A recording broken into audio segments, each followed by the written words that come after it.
And Kaylani is already feeling some type of way about having to go to Martha's Vineyard because I'm trying to get my daddy out of prison. Now, so this is, I'm in the middle of the book talk, and I'm saying that because I'm tagging all the people that are supposed to be tagged, because I was given a huge book box from a marketing company that was working with Tiffany D Jackson and Scholastic with her new book, Blood in the Water, which is a new middle grades book. I will admit, Tiffany D Jackson is always that author that somebody's dying in her book, whether it's in the beginning, middle, or the end. And this is a lighter version of what you usually experience because it's middle grades, but usually her books are definitely a Law and Order episode times 10. I don't know the specifics of what he did or what he's accused of doing, but because he's away in prison, he has, I think, daily phone calls for 15 minutes. When Kaylani finds out that she is being told she has to go to Martha's Vineyard for the summer, she's feeling some type of way because I'm gonna miss my dad's calls, and I need to talk to him, and I also need to work on his case. This reminds me so much of, I'll put the name of it, Rob Chance, his movie, because he was adamant he had to get his father out of prison. So Kaylani's 12 years old. She's coming up with every excuse why she doesn't need to go to Martha's Vineyard, and how she's able to go to Martha's Vineyard.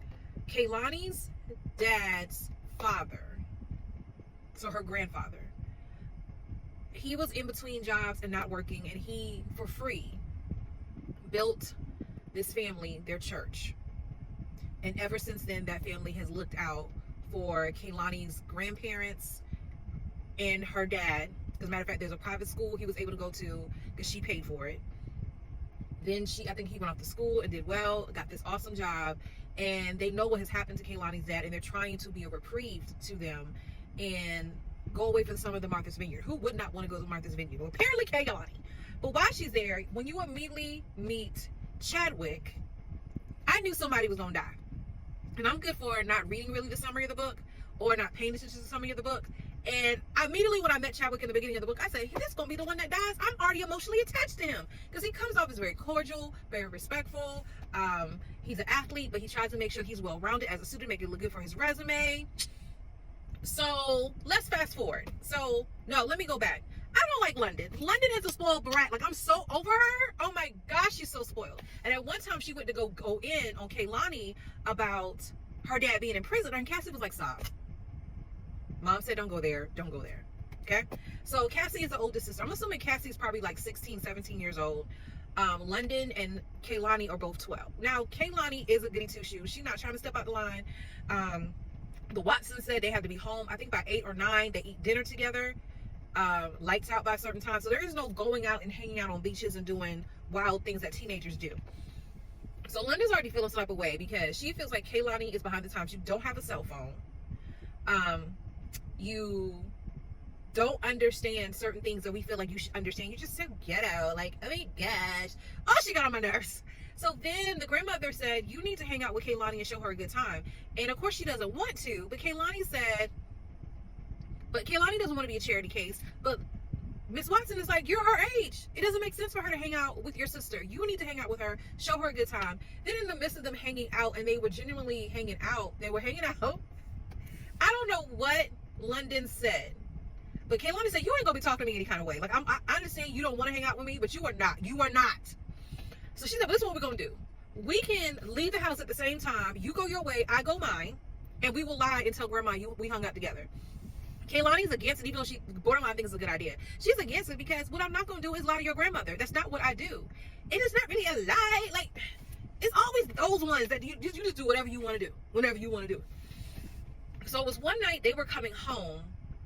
They were either coming home or they were out and about. And they realized Cassie was outside, about to go somewhere. And Cassie reluctantly agrees for them to go with them where she's going. Because what it was is they ran into Chadwick's brother Miles. And Miles says whenever the older kid says, I'm going upstairs to read, that really means they're going to sneak out for a party. And London and Kaylani put 2 and 2 together. Kaylani is trying to go back in the house.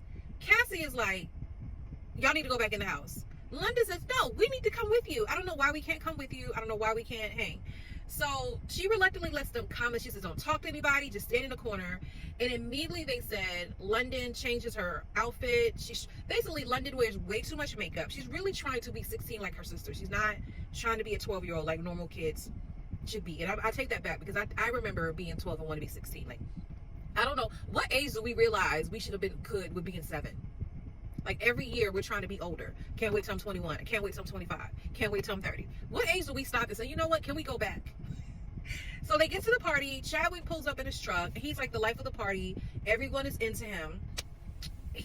And of course Cassie likes him. Like something went down, but first something went down because when he showed up on her steps when they first arrived from getting off the ferry, she's like, what is he doing here? She immediately fixes her face, gets on lip gloss and whatnot.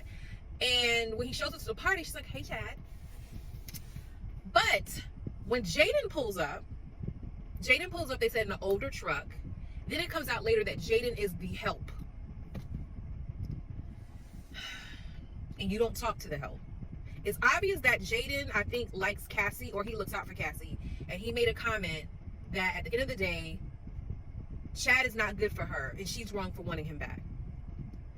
Next morning, they get a call, the Watsons, while they're at breakfast with the girls. Chadwick is missing. The girls act like they don't know nothing. Kaylani feels like they should tell something. And then when Kaylani is urging them, we need to say something, because if you were the last one to see him and something happened to him, you could help. And immediately when she said that, London finally jumps on board and said, yeah, you're right. Yeah, we need to do something. They find out that Chadwick is dead.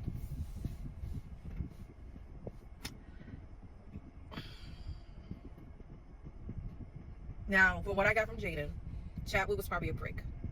You always have those rich fine boys. They have a good way of putting on a good facade, but the reality is they're a jerk. And I have a feeling that was Chadwick. Even though I fell in love with him, but I saw the side that he was saying in front of the Watsons, and there was a certain look that he gave when Miss Watson, he was giving Kaylani the tour, and Miss Watson said, I got it from here. And he had like this look about him, like this stays with a stern look. So I wonder if he has anger issues. But I know Jaden beat the crap out of him at that fight, because he didn't expect Jaden to be there. And when Kaylani asked about it, that's when London reveals, oh, he's a local, we don't hang with the help. And Kaylani was like, what is up with y'all? Like, y'all are just bougie beyond bougie, and I'm over it. So Kaylani, I know that from the summer, Kaylani is going to make it her mission to find out what happened to Chad, while trying to research for her dad's case and get him off. So Tiffany Jackson doesn't miss. She does not miss ever.